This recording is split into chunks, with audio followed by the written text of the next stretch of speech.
क्या आप यकीन करेंगे कि भारत में एक ऐसा मंदिर था जिसकी मुख्य मूर्ति किसी सहारे पर नहीं बल्कि हवा में तैरती थी, जिसके शिखर पर लगा 52 टन का विशाल चुंबक समंदर से गुजरने वाले जहाजों को अपनी ओर खींचकर तबाह कर देता था। ये कोई कहानी नहीं, ये सच्चाई है ओडिशा के कोणार्क सूर्य मंदिर की। 13वीं सदी में राजा नरसिंह देव द्वारा बनवाया गया यह मंदिर पत्थरों पर उकेरा गया एक विशाल रथ है। इसके 24 पहिए आज भी समय बताने वाली सटीक धूप घड़ी हैं और 7 पत्थर के घोड़े मानो इसे आसमान में खींच ले जाने को तैयार खड़े हैं।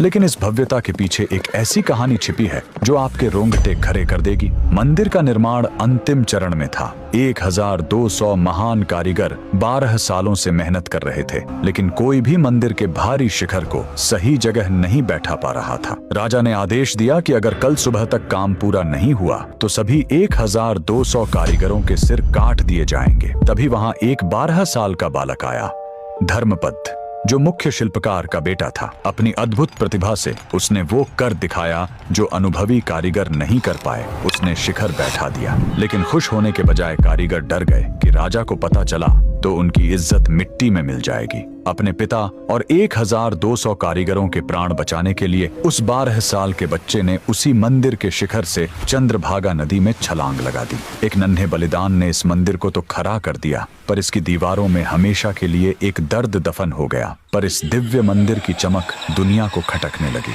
16वीं सदी में आक्रमणकारी काला पहाड़ ने इस पर हमला किया, मूर्तियों को खंडित किया और मंदिर की पवित्रता को नष्ट करने की कोशिश की। नाविकों ने भी अपनी सुरक्षा के लिए उस विशाल चुंबकीय पत्थर को हटा दिया, जिससे मंदिर का संतुलन बिगड़ गया और इसका मुख्य हिस्सा धीरे धीरे ढहने लगा। आज जो आप देखते हैं वह इस विशाल मंदिर का केवल एक छोटा सा हिस्सा है, जिसे ब्रिटिश काल में ढहने से बचाने के लिए रेत से भरकर पूरी तरह सील कर दिया गया था। सदियों बाद आज भी जब सूरज की किरणें इन पहियों के बीच के तीलियों पर पड़ती हैं तो मिनटों तक का सही समय सटीक पता चलता है। हमारे पूर्वजों का विज्ञान इतना सटीक था कि इसे देख आज के इंजीनियरों के भी पसीने छूट जाते हैं। आज भी हर साल हजारों श्रद्धालु इस विश्वास के साथ यहाँ आते हैं कि उगते सूरज की पहली किरण उनके जीवन के सारे अंधकार और दुखों को मिटा देगी। भारत की इस महान विरासत और भगवान सूर्य के इस अद्भुत धाम के लिए कमेंट में सूर्य देव की जय जरूर लिखें।